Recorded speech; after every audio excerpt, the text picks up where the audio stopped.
Nyota wa timu ya taifa ya Burkina Faso Stephane Aziz Ki ameachana rasmi na klabu ya Wydad Athletic Club ya Morocco na kujiunga na Al Ittihad ya Libya kwa mkataba wa miaka miwili. Hatua hiyo imekuja kama sehemu ya mabadiliko makubwa ya kikosi cha Wydad ambayo kwa sasa ipo kwenye harakati za kuimarisha timu kuelekea msimu huu.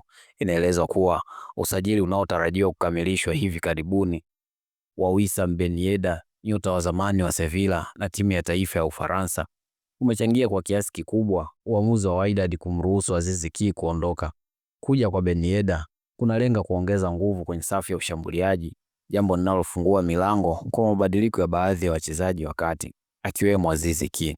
Klabu ya Al Ittihad ya Libya imelipa kiasi cha dola za Kimarekani 300,000 kama ada ya usajili ili kuinasa saini ya kiungo huyo mwenye uzoefu mkubwa barani Afrika.